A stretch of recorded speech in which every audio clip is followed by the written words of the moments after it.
Hello, everybody. This is Dr. Leland. Are you guys ready for today?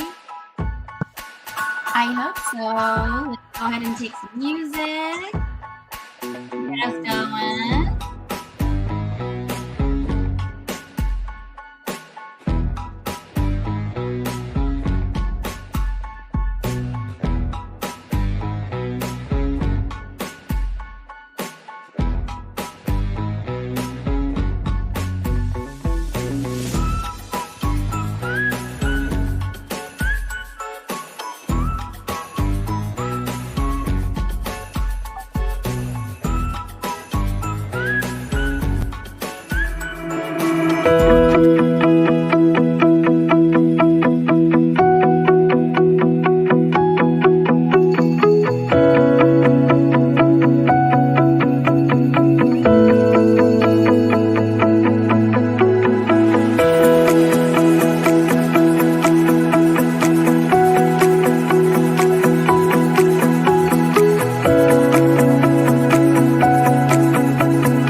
Are you a curious student, eager to learn new skills and make your mark in the world? Or are you a professional seeking to advance your career and unlock your full potential? You need to be equipped with effective soft skills like communication, problem solving, teamwork, and more. The Level Up Academy by Doc Leland bridges the gap between education and employment through transferable skills training.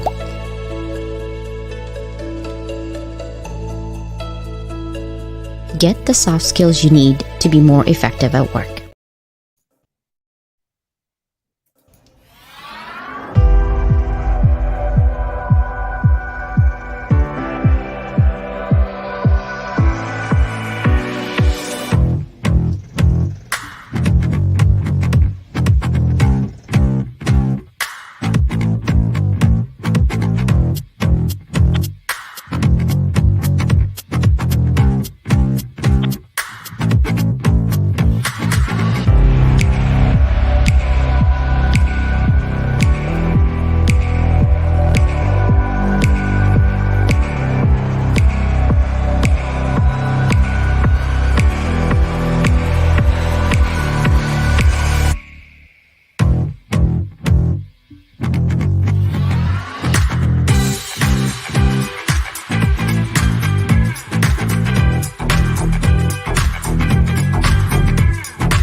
Sorry, guys. I'm still dancing. I'm actually super fun today. This is amazing.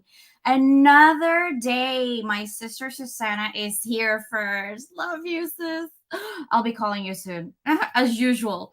Looking forward to another amazing show. Yes, I cannot wait for my amazing sisters and brother Tim to actually have your own live show. The point of me making the classes or the class on solopreneur right now is for you to have your own live show. It's nice to be on somebody else's show, but there comes a point where you have enough experiences that you can own your own show, right? And it is possible. Nothing is impossible. However, There are things that you have to learn and know. And there's a lot of like technical aspects of a show, but just have fun and don't be afraid to step out and show up for yourself. It starts with you. If you want something, go get it. No one is stopping you but you. It's like left saying no, right says yes. And I say yes, okay? Because you are your own star, right? Hello, Christy. I have not met you or had coffee chat with you. I would love to get to know you. Looking forward to awesome show. Thank you for your support. And let's see, Caroline. Hello. Welcome. Wait, is this James or is this Patrick? I can never tell. Hello, everybody. So, hey, Tracy, how are you doing? Welcome, guys. Thank you so much for being here. I have an announcement today. So, I first of all, I wanted to apologize. I've been dropping balls on my Zoom calls and meetings for the Global Summit. Catherine, Jerry Kostica, Catherine Chadwick, my sister Christine Norai. I apologize publicly. 9,000 people are looking at this right now, but I apologize because I dropped the ball. Life is happening to me right now, and it's been really hard for the last 2 weeks. Sometimes you don't see the fish in the ocean because the ocean is so big that you can't see where the fish is. I know I'm using metaphor, but I'm very thankful for my sister Susanna to save me on a lot of my hardships lately. I'm not gonna cry. I'm not gonna cry. But thank you, sis Susanna, for being there and just being my lifeline for the last 2 weeks. Whew, I don't want to cry. But anyway, it's been very difficult. And I want to talk about it because today is about one of my connections here. So I just appreciate you and thank you. And I also want to make sure that you guys know I'm still looking for my Global Summit speaker. Really, you're probably wondering, CJ, what is the Global Summit about? The Global Summit is about uniting everyone, whether you are in K to 12, whether you are a parent, whether you are in higher education teacher or a K to 12 teacher, whether you are a coach, a podcaster, a live streamer, a book author. I don't care what you do. You need to be recharged, right?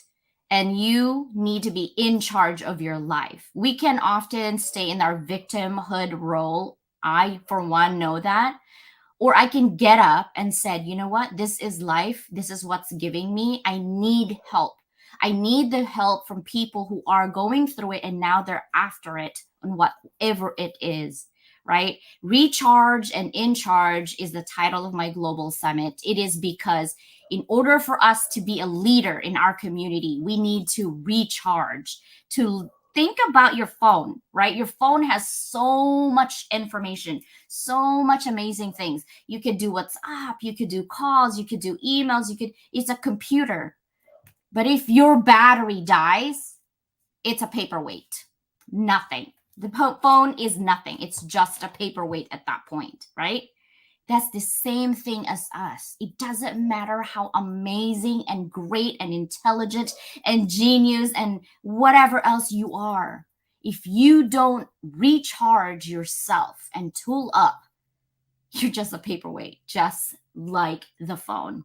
And that is what I'm doing. I want to build community and I need you to collaborate with me so that we can help the world. It starts from us and our community. So I hope that you will be recharged so you could be in charge and level up the world with me through education. Doesn't mean higher ed. It means information, guys. Okay? So thank you for doing that. But I'm going to stop talking now because I'm going to take over this whole entire show. And I have an amazing sister today, a Filipina. What? Anyhow, I'm going to see if I can show you. If I hope you guys are seeing what I'm seeing here.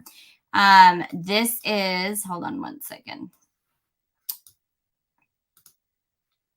Are you guys seeing I'm hoping you're seeing it. This is my Level Up Education Higher Ed podcast. This is an MP3 version. So I apologize for the people and my listeners and my followers. If you're watching this on YouTube and Facebook, I am so sorry that I dropped the ball last weekend. It's been, like I said, very difficult 2 weeks for me, really difficult. And I don't want to talk about it publicly. It's a personal issue, but I dropped the ball. It's going to come out this Friday. As far as the MP3, it's going to be Dr. Doris Liu, my sister from another mother as well. She's an amazing sister. And it's going to drop this Friday. Featured for our 50 Inspirational is also going to come out tomorrow as well, Friday. So there's two things coming out tomorrow. Level Up Academy always has a workshop. So next week I will be providing a workshop again, free. And I have not forget about the previous workshop with Troy and your certificate. So forgive me if I'm late on that. It's coming. Anybody who is in my website actually will get your SEO if they find it with your name on there, because I am on LA Weekly as a top 10 podcast to listen to, including shout out DFW, babyboomer.org. I'm an expert and contributor in there. I also am 29 out of 100 on FeedSpot when it comes to my podcast, 25 distribution channels. I'm hoping someday, hint, hint, Tracy Lamb or anybody else listening, maybe someday I'll own my own TV network. That is my next level up.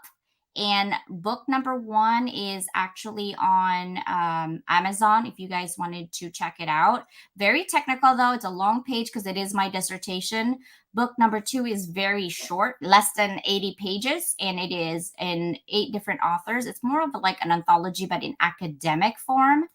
And then, of course, book number 3 that I did with an anthology with 29 other authors. It is an international #1 bestselling. And then it's also on Amazon, but it's not on my author because there's so many of us. And you can apparently only put 10 authors, but I am on page 123.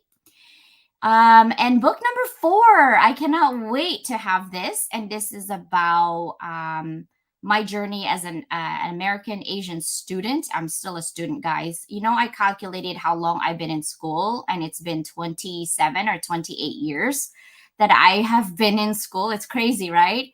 And I'm going to keep going after hopefully crossing my fingers. God will bless me that I'm going to graduate for the next reiteration of the IO degree, which is Master's in Industrial and Organizational Psychology. It's going to take me 5 years to get this master's. It's longer, and I'm doing part time. But then, God willing, I might get criminal justice after that. That's my other degree, my 6th degree that I'm planning to get. I know I'm addicted at this point.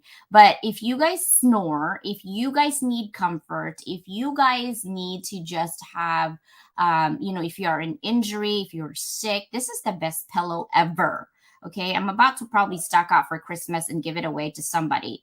But let me go back. You can get this 30% off because Janice is one of my sponsors, and the code is level up 23, 30% off, guys. Okay. This is the places that you could use it for work, if you're just lounging around, if you are cough chat, if you have an elderly, like my grandmother. I haven't forgotten about her, but I need to buy her one.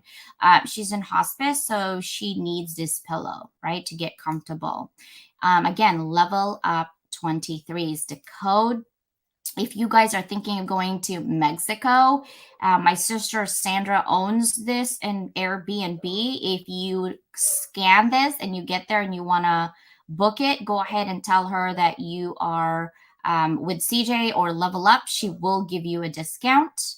And then, of course, my sister Nick. Okay, if you need graphics, if you're a book author or you're trying to get something done, you can ask Nick for everything. If you have a festival, if you have anything going on that you need ghost writing, if you need anything in terms of like book covers, Nick is your go-to. She has a room and 7 a.m. PST for audio room, and amazing people in there. So join us, and or just DM her and just get friends with her so you can see what her journey is. My sister Christine is a fellow educator from K to 12. She has a book coming up with our another sister Christine Norai, and she actually has a journal right now for teachers to support you. So please support our sister Christine. She has been an educator for 30 years, dedicated to our children, shaping young minds, right? And of course, my sister Susanna. I can't even get enough of words to describe her. Not only she's amazing, I think I'm running out of adjectives. I'm sorry, sis. I really am. Like, you are just beyond boxes for sure, right? But if you need someone to help you write a book, story tell your book, if you need someone to coach you on mindset changes or growth, she is the one. Okay. And I don't really put people here that I don't believe in, to be honest with you, because I am my brand. And so the people I put in here is somebody that's dear and near to my heart. And then if you need anything from me or what's happening, it's sleekbio.com/Lua. And if you need coffee chats, my calendar is also on there. My another sister, Lonnie, she is an amazing, and I mean amazing, okay, like book creator. So if you want an idea to be done in a book in 30 days, guys, 30, you're like, I want to write a book. I have a good story. I don't know where to start. Lonnie Ray, just say CJ sent me, and she will take care of you. Right? Look at that idea to ISBN concierge. She's a book producer, and she won't take and delete your ideas either. She will actually ask you questions so you can shape your book to your liking. And I have experienced it last weekend with Steve Kidd. And of course, I'm going to read you a portion of my book that I worked this weekend that's coming out in September with 12 amazing or 11 amazing individuals. My book is called Beneath the Perfect Score: The Silent Crisis of Student Suicides in Asian Cultures. I said, in the pursuit of academic excellence, the world has often looked to Asian culture as a paragons of dedication and discipline. However, beneath the surface of this reverence lies a growing concern, an alarming increase in suicide rates among Asian students. This tragic trend raises profound questions about the immense cultural pressures placed upon young shoulders striving to meet the demanding standards of being an A student. An early stage. In the early chapter of my life, abandonment became the haunting melody that echoed through the corridors of my existence. At the tender age of 2, I was caught adrift in a world of uncertainty as my parents made their heart wrenching decisions to leave me behind.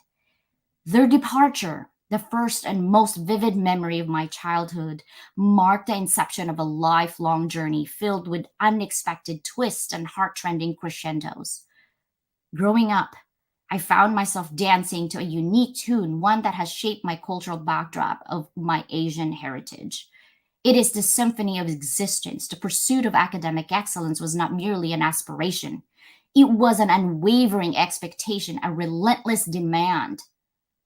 From the moment I entered the hallowed halls of education, I bore the weight of familial dreams and aspirations. For being number one was not just an ambition, it was a bridge that connected me to the parents I yearned to see once more. You want to know more? It's coming out in September, guys. Okay. I'm gonna shut up now for real. And this is my husband, and look at his shirt. It's hairy because that's our boy. His name is Duke. And I created a notebook, guys, for them. Aren't they so cute? And I believe Love is Blind. I can't believe both of them close their eyes. Like, for real. Like, hello, Hallmark moment. Love is blind, a man's best friend. That's instant connection, and true love is pure. So I'm going to shut up now. And we're going to just bring our friend. Are you guys ready? I haven't forgotten all of your information there, but are you guys ready?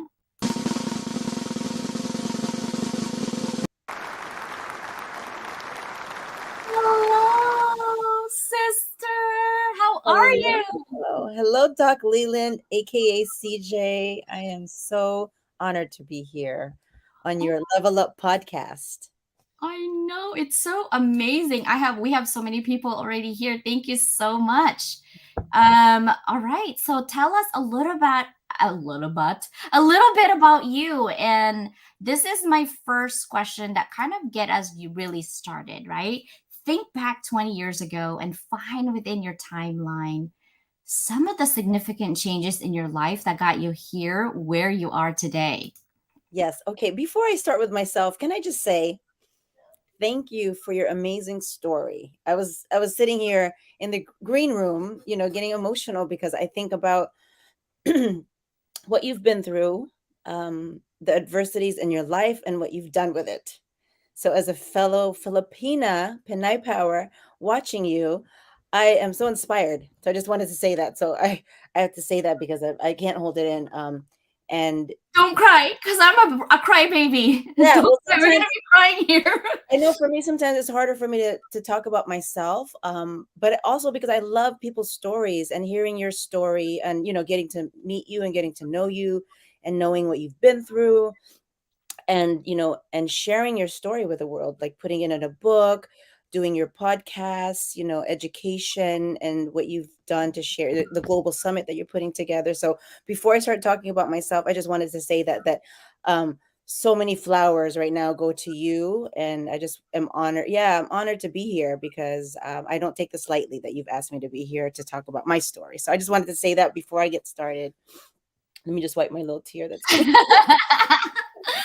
Well, thank you for saying that and acknowledging that. I appreciate it. I'm pretty open to my people. There are things that I hide behind closed doors, but writing this book just brought so much emotions. It's not even funny. And I literally wrote this chapter of this book, I should say, in like 3 hours while waiting in the hospital. So I was like, oh my gosh, I can't believe I'm doing homework this quick. That's why I see homework, but I see it as a challenge to help others to be okay not to be okay.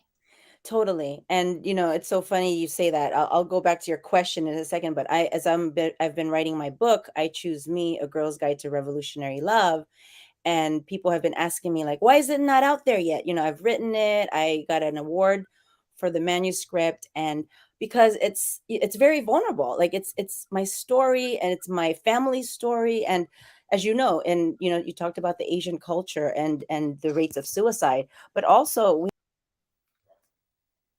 Oh, she just left me. She'll come back. I'm going to actually wait. I'm going to highlight your information here. Hello, Sister Sia.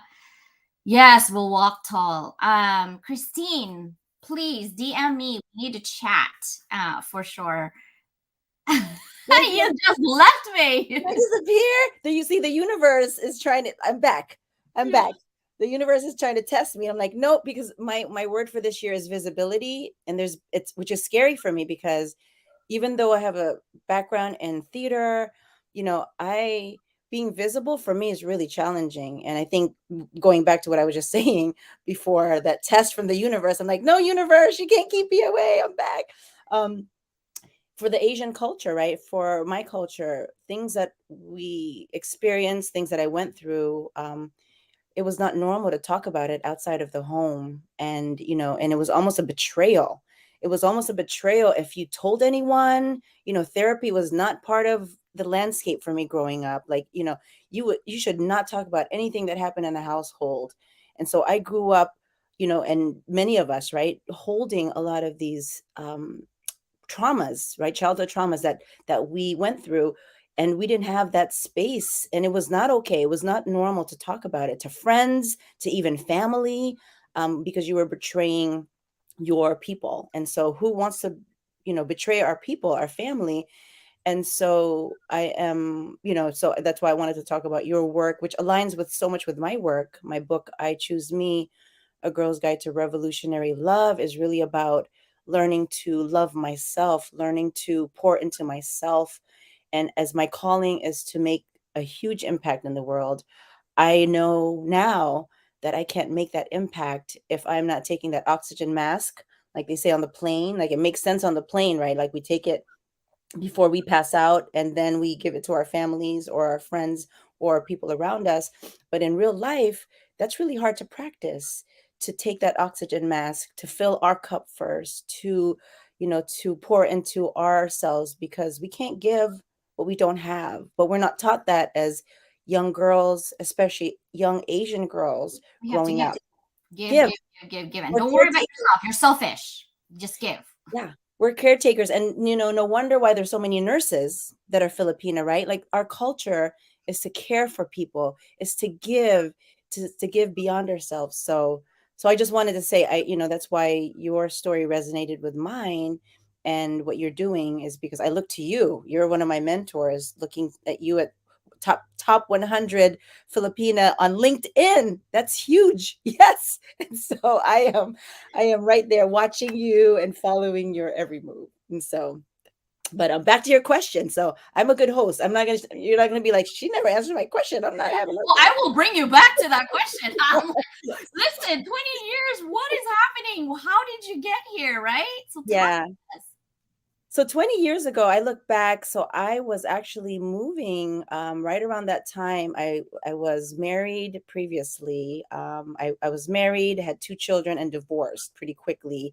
And I knew that I was in a abusive relationship, emotionally and mentally. And I knew that I had to save myself and save my children. Um, and so that was a hard transition from going to that, because what I was told by my ex was like, you don't leave with two babies. I had two young children, but I knew enough, and I thank my family for teaching me that I my life, right? I have control of it, but it's hard when you're also. I was raised religiously, and that was taught, like, divorce and going on your own is not acceptable, right? There's like a red scarlet letter on me for the rest of my life. And so choosing that was like, it really was about saving my life. And so then I actually moved to Massachusetts, where I'm here now. So I was born in the Philippines originally, as you were. Moved to San Francisco with my family because my dad, who was working for the government and was also an actor as well, was transferred to San Francisco, Philippine consulate there. So I grew up there. So I was moving about 23 years ago in 2000 from San Francisco to Massachusetts, where I was building a new life. I went back to school to get my degree in theater and community health from the University of Massachusetts Amherst. I got remarried and had two more children. So I have four children. Got remarried. I also got my degree in um, psychology and education and social justice education. So I believe you were talking about education, how important that is. And I believe in that. And I know that it's given me so many tools to do the work that I do as the revolutionary love coach. And I'll get into my story about how the revolutionary love coach came to be, but that was really the start of it. Was walking away from a life that, from a relationship and a marriage that was abusive. And I say that I don't take that lightly, because I know it's not easy, and I know that a lot of not just women, a lot of people are in relationships that are not serving them and for their highest good and their highest purpose. And so I am definitely an example of that it is okay to start over. It is okay to wear that red scarlet letter sometimes that we have, but I don't regret it. And I know that my kids, and it wasn't easy, right? It's trying to survive on your own is not easy, financially, emotionally, spiritually. But I know that I am a light for a lot of people. People have said that to me. You're a light for me, because I didn't think I could leave this relationship, or I didn't know I could raise my kids on my own. And so I really see myself as that, as a bridge, as a light for other women who are raising families, young families, and feel like they can't do it on their own. I'm a light to say you can do it, and I am also here for you.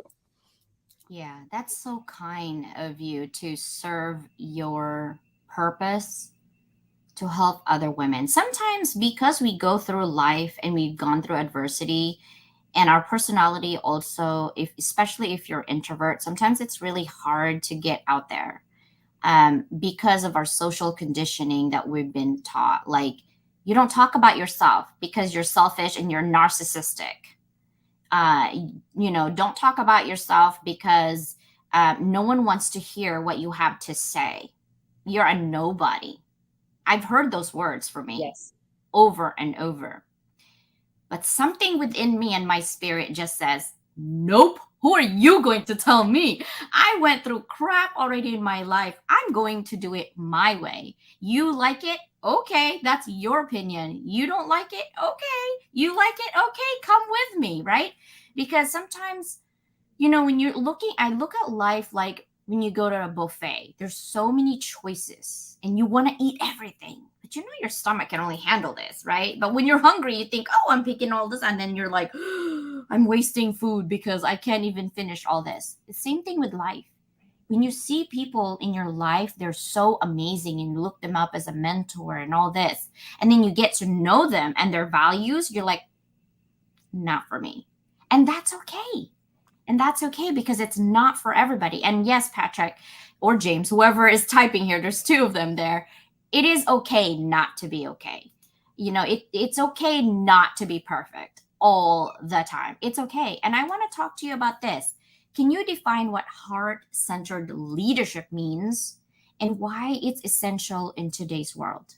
Yes, I will. I'd love to. That's one of my favorite subjects to talk about because so again, I started with myself, right? Like I think that's part of when we talk about leadership, we often see ourselves leading other people.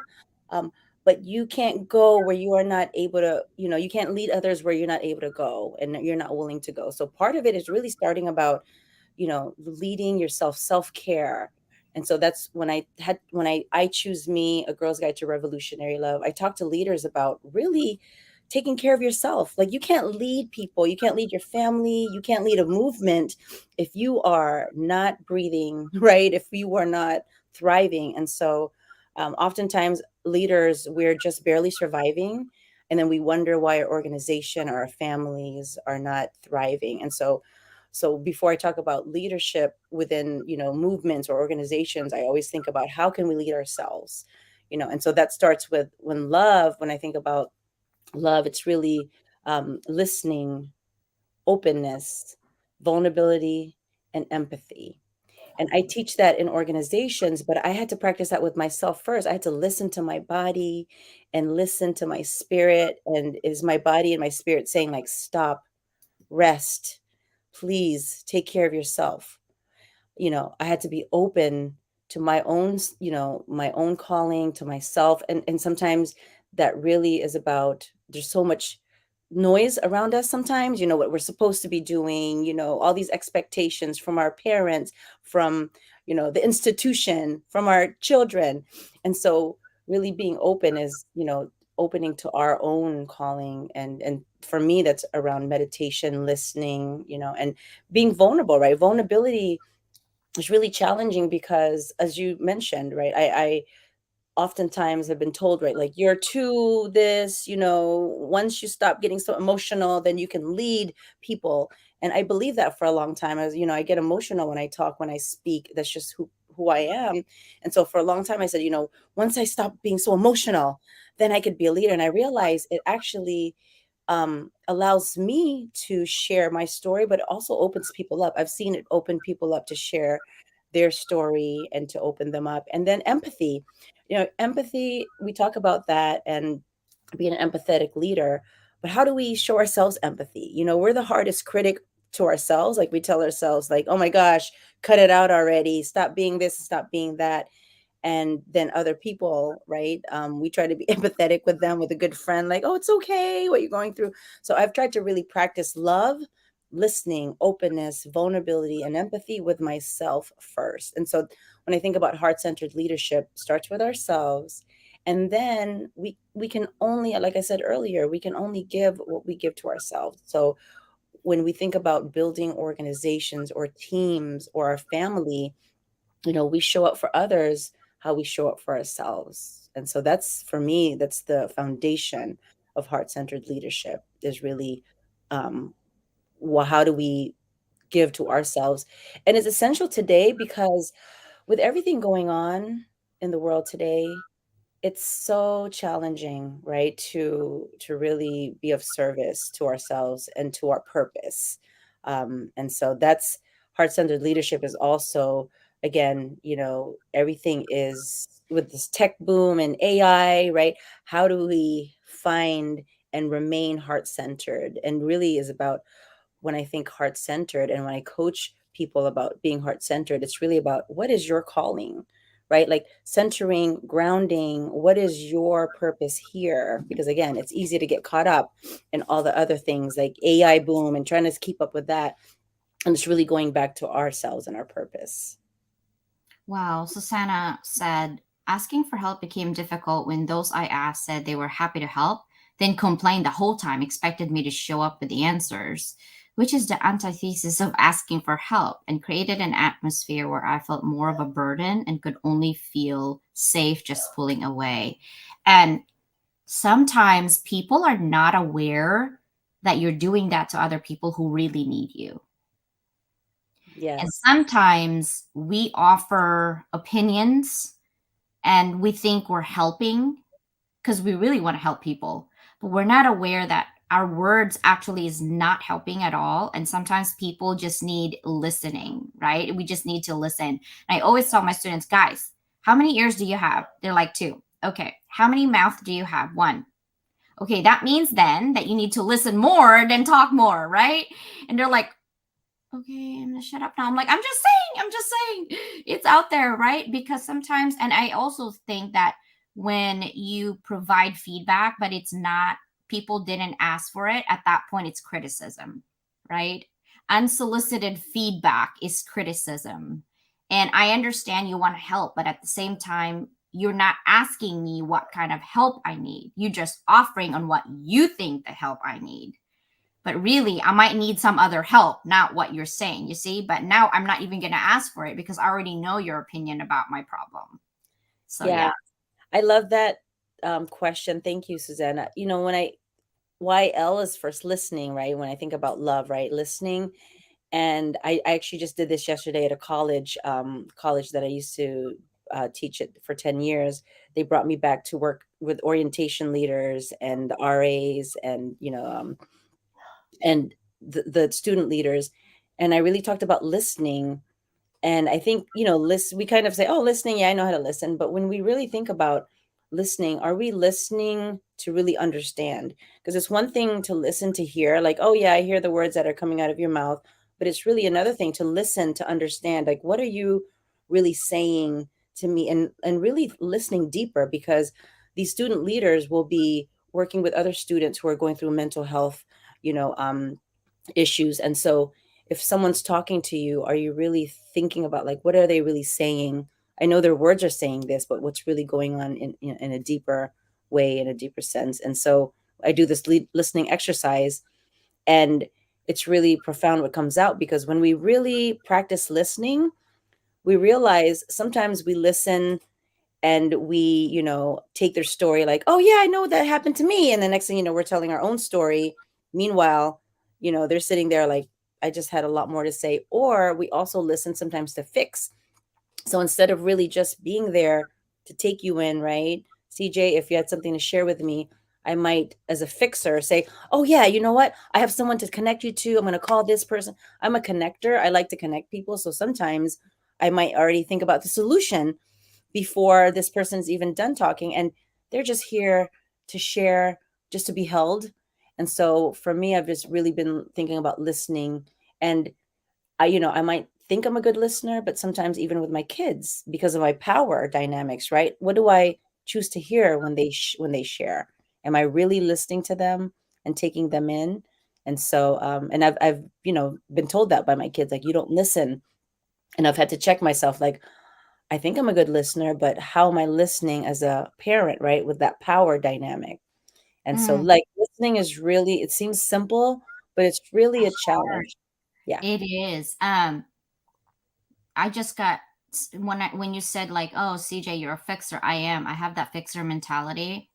And I think my teacher, I think being a teacher is in my blood. I'm not even kidding you. I don't know what's happening, but I think you need to be intentional. Like for me, I'm such a bad listener sometimes. I'll be honest with you guys, because in my head, I have so much solutions. I'm like, oh, I can do that and I can do this. But at the end of the day, I've noticed and I've realized that sometimes people don't want to be fixed. They don't even want your opinion. They don't even want your help, okay? They just want to vent. And they can't just say, CJ, can you just shut up and give me your ears? Like they won't say that in my face. And just like see, just listen and give me your opinion after the fact. But right now, I really need you to shut your mouth. And so I think I'm gonna have a tape in here somewhere. And I'm like, guys, is it tape time or is it talking time? Because if it's tape time, I'm just gonna put my tape on so I can listen better.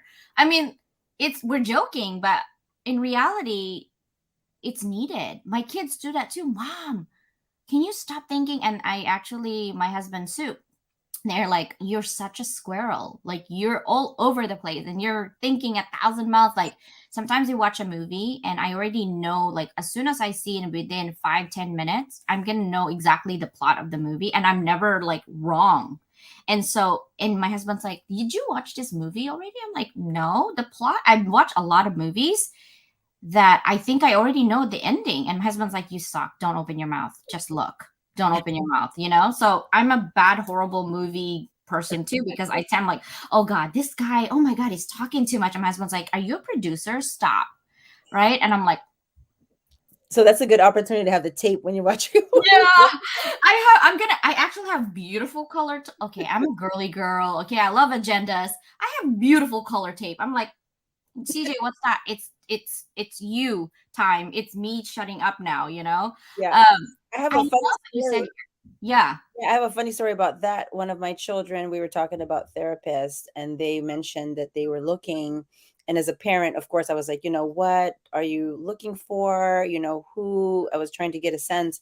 And the next day, in true mother form, I started sending them, all these recommendations. Of course, when your child tells you that they're looking for a therapist and who doesn't want to help, and I sent them a long list of different things that they told me they were looking for. And what they responded was like, thanks, mom, but I didn't ask for your help.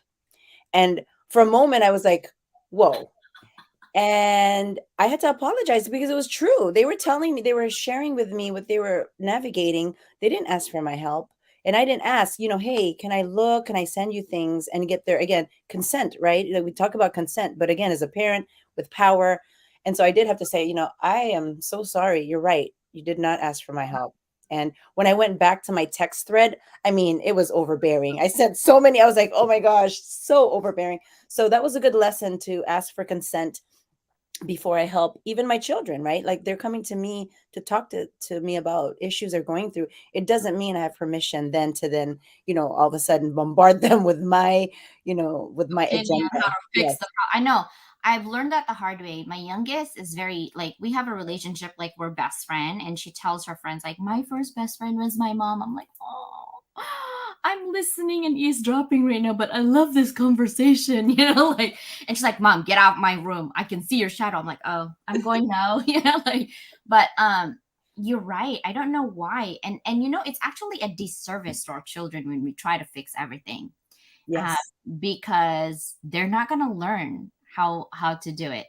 And I always think my husband always said like all of this like Babe Ruth and all of this amazing players and entertainers, they come from nowhere. Manny Pacquiao was not eating, okay, and he had to what chicken on his pocket for days, right? He came from the dirt, from the gutter, and where he is now.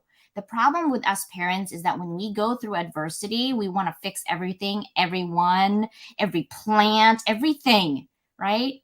And I have that issue. I really like this is like a talk of anonymous issues right now, but I really do have that issue. I like to fix things. And I'm like, sometimes people don't want to be fixed. And I need to step back and I need to be intentional. And I love like what she said here, being intentional is so important. It requires a little bit of pause or slow down.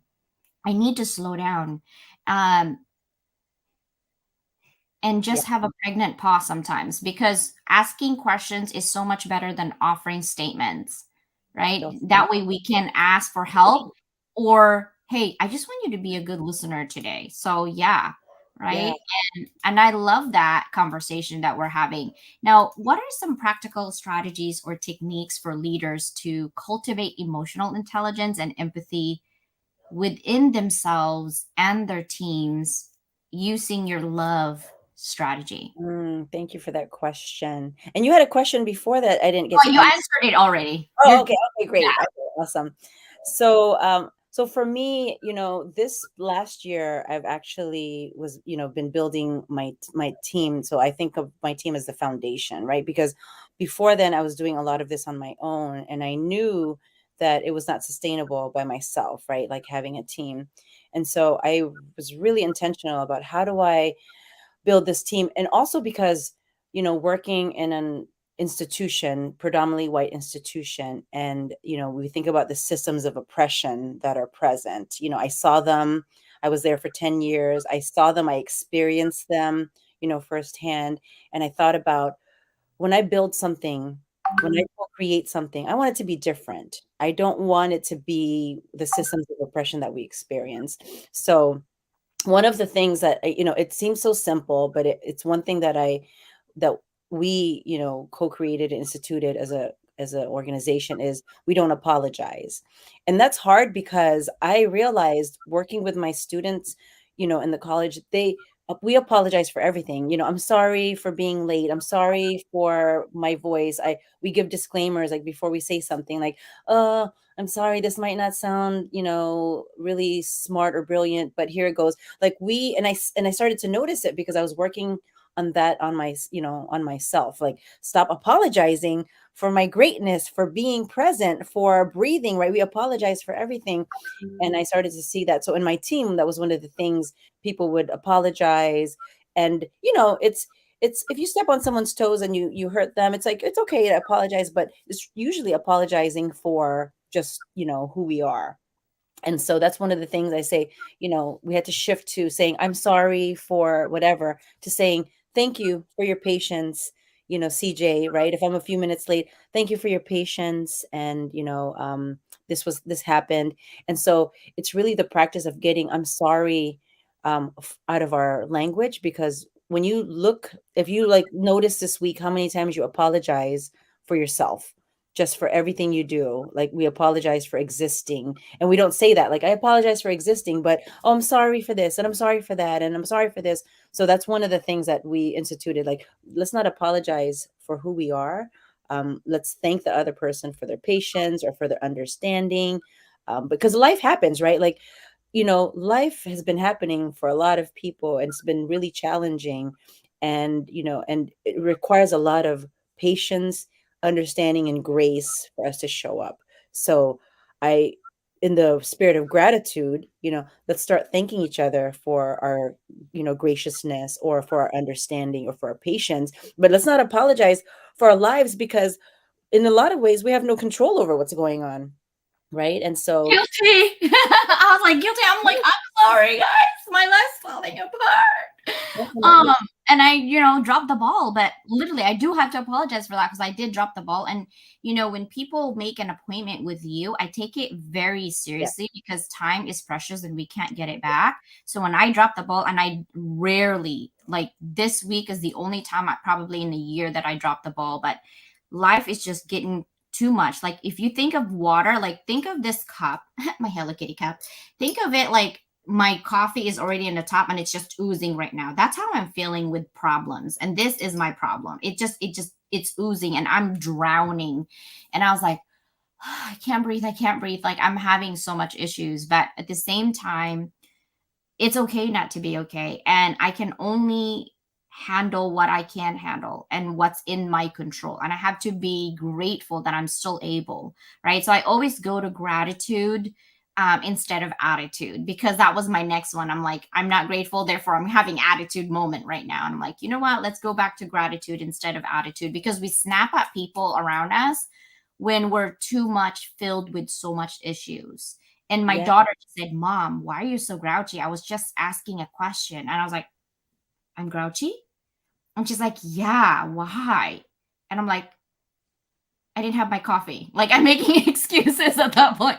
And she's like, okay, hold on. Let me go to the kitchen, give you your coffee so you're not grouchy at me. And I felt bad. I felt horrible. So I just gave her a hug and I started crying. And then she started crying. She's like, it's okay, mom. Everything will be okay. Like things that you can't control, we can't control. That's what you told me. And I'm like, I'm eating my own words. Okay, I'm gonna shut up now. At least she's listening, right? Yes, yes, you're teaching through your example. And another, another practical strategy or technique I, utilize really is, really heart-centered leadership is about relationships first. And in this, space of bottom line of right productivity, it's easy to get caught up in, the numbers, what you're bringing in, and it takes so much longer to build an intentional organization where relationships are first, people are first. And you don't really see that again in some of these toxic work environments in predominantly white institutions and the systems of oppression. It's always product first. It's always, the the bottom line, and people don't matter in a lot of ways. And so I wanted to, again, when I created my organization, as I co-created it, I use the word co-created because, again, I am co-creating this with my people. It's not like I come in with my agenda and say, okay, you do this, you do that. I really thought about what are people's zone of geniuses? What do people love to do? As opposed to, what do I love to do? And the things I don't like to do, let me give that to you. Let me give that to you. That's easy to do, but to really co-create something where everyone is working in their zone of genius, like, okay, you love that, you take that on because you love that. Even if I love it, I want you to have that. And okay, and then that way you build an organization where people are really happy, people are purposeful, people have they have a buy-in because they get to say, I love doing that, can I do that more, or can I do this? And so as I built my organization, that was one of the things, is people first and people really working in their zones of geniuses. Yeah.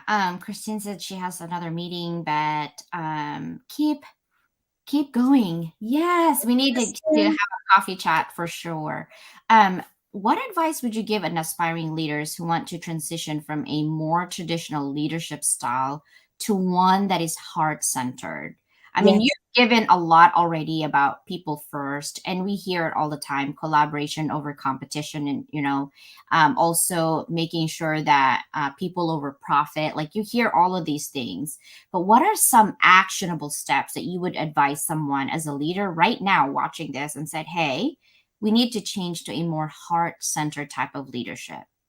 Yeah, thanks for that question. And I had to learn this, right? This is not kind of just something that, that we're necessarily born with. And maybe we are born with it, and then it gets kind of, like beat out of us as we go through these different positions. But one of the things I remember, I was going through a leadership program and I had a coach, and what the coach's job was to really look at our group and think about process.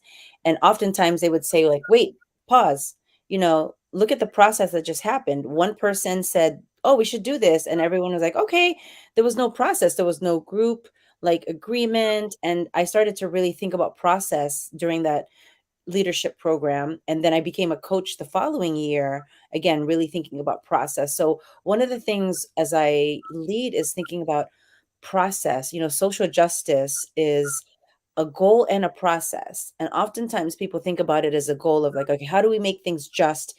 And then they don't even think about the process, that it's not equitable, it's not intentional, it's not rooted in justice just to get to this goal. But if social justice is a goal and a process, what is our process? Are we inclusive? Are we including every voice? That's one thing about my organization. When we have meetings, every voice is included, because I've been in many meetings where I sit there and no one asked for my opinion. I tried to like raise my hand and no one called on me, right? And it's like, then the meeting ends and I'm like, wow, I feel so invisible.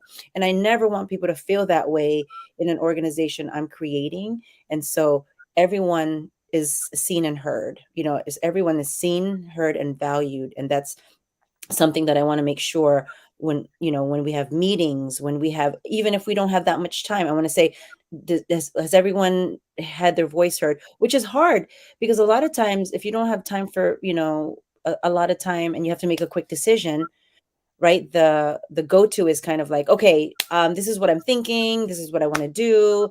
Anyone have any, problems with that? Okay, great, we're going to do that. But how do you really not just take everyone's voice, but really hear them? That means we have to slow down sometimes making decisions. Sometimes you have to say, you know what, I know that you want a decision today, but I haven't consulted everyone in my team. And so I'm going to have to like either, wait for another week because so and so is away for vacation, right? I try to be very intentional about making sure I have everyone's voice. And I've been criticized like, oh my gosh, it takes so long sometimes for you to make decisions. Yeah, you know why? Because I want to make sure everyone's voice is included. And so I would rather have a decision that takes longer, but everyone in my organization feels seen, heard, and valued than a decision that is timely, and then people felt like, wow, she didn't even consult me, I feel invisible. So that's one of the things that I really pay attention to. I love that. My military students probably right now are like, no, because I know in Yes. military it's life or death within seconds, right? Like you need to make decisions, and that's what I told them. Because they have a hard time transitioning from military to civilian world. It's because they're always on the go to make decisions now. And I said in civilian world, it's a little bit of pause, a little bit of drawn out because there's so many elements that are playing in that decision making, and you've seen that when people make decisions that affect people's lives and livelihood, Yeah. um, it can get disastrous, right? But if you have, sometimes an organization have to make the worst decision ever, like letting go their employees. But at the same time, that should be the very last part. And it's what's really disheartening is when you don't see it coming. Most people will see like, oh guys, we're not making money, I don't know what we're going to do, we need to make sure we're making money. And because you are part of this organization, please give me ideas on how we can make money so we can stay in business. And often leaders won't say that. They just like, oh, we need to cut this, double this. And then you're like, the announcement is tomorrow. I'm sorry to let you know this is your pink slip Oh, today. Right. And that's really what's happening right. 99.9% of the organization. So I love that you're doing this. And there are times where you have to make decisions in a timely manner or things will fall apart, like payroll. But there are, for the most part, I think decisions when it's a big change, I totally agree that you need to kind of consult everyone to make sure that decisions can be made for everyone. Thank you so much for that. My last question of the day: if this is your last day today on this earth, what would be your parting message to your current and future families in terms of living life, legacy, and impact? Wow. That's a huge question, and thank you for that. And it makes me think about my children, and building an organization, building a business takes a lot of time, and I know that I definitely have, not spent as much time with my loved ones as I've wanted to. And I know this for a fact. I think there was a book of a hospice nurse talking to all the folks who have that she was taking care of, and asked about their biggest regrets. And the top one was not spending time with the people that they love. And I think that's, for when I think about it, is how do I balance that, building and eating and wanting to be visible and wanting to make an impact, and also not leaving the people that you really care about behind. So, my advice would be, and it's advice for myself because I'm still a work in progress, is how do I continue to spend time and make time for people that I love and care about. And I totally am guilty for that. Like, I think about a lot of people that I haven't reached out to because I've been building. And so I want to make an intention, for myself to continue to reach out to people who I haven't talked to, just to see how they're doing, because people are struggling, and it's a hard time right now. And there are a lot of people, as there's that report that just came out from Surgeon General Dr. Vivek Murthy, that is right now there's an epidemic of isolation, and so there are a lot of people who don't have anyone to talk to, who don't have anyone to reach out to. And so how can we be that light? How can we be that bridge for people who don't have anyone? So that's my purpose, and that's my intention to make sure that I live that. I love it. Thank you so much for your time. Sean said, if organizations just listen, Angelica Calas Castro, when she says people first, any cultural issues would disappear, right? Mhm. I love that. People first is always supposed to be like in Asian cultures. I told them, I used to work as a liaison between cross-cultural communications was my specialty, and I work like other big organizations. And what I usually do is I coach business leaders on, if you're going to Japan, if you're going to Switzerland, if you're going to the Philippines, what is the norm, right? Because in America, when we go into business, they're like 8 o'clock, 8 a.m. Great. Here's the, signature that's needed for the contract, sign the bottom. Or do you disagree? Okay, what can I do to ensure that you understand what we're signing, right? That's American, like we need to do. Whereas Asian cultures in Japan, they party, they go to karaoke, they drink, they eat sushi for 3 or 4 days, and they're like, what is this? This is like a nonsense. What they're trying to do is they're building relationship with you and watching and seeing if you're worthy of their commitment, right? Because once you're in that family, you're in for life. And that's how Asian cultures usually are. They're looking at you like, why do you think Filipinos have aunties and uncles? And my kids are confused at this point. And she's like, Mom, is that a blood relative or not? I said, no, that's just my best friend from another friend and girlfriend. And she's like, so I call her cousin, and I'm like, yeah, she's technically your cousin, but like non-blood. And she's like, Filipinos are so confusing. That's what my kid says. Yes. And I'm like, Angelica's gonna be your auntie too. And Yes. oh yay, I have another auntie. That's what my kids. I'm an only child, so when they have other aunties, they're so like really excited about that. Well, thank you so much for being here today. I totally appreciate you so much. Thank you. Thank you, Dr. Constance Leland, for your work in the world and for your time and having me here. And you are so inspiring, and I will just continue to follow you and listen to you and attend your Level Up Academy courses. I know that that's something that you're also working on, and I'd love to be part of your global summit. So thank you for having me. Thank you so much, everybody. Angelica, wait for me in the green room. I'll be right there, okay? Hey, thanks everyone for being here and listening. Thank you. Thank you guys so much. Thanks for watching another episode of Level Up Academy today, brought to you by your none other host, Dr. Leland. Please do not forget to hit subscribe or push that notification bell, so anything that we have an activity on at Level Up Academy, you will be the first one to know. If you would like to be a guest in our podcast, both on the MP3, audio only, and also here on live in our YouTube channel, please let me know. DM me. Let's connect. Have a fantabulous day.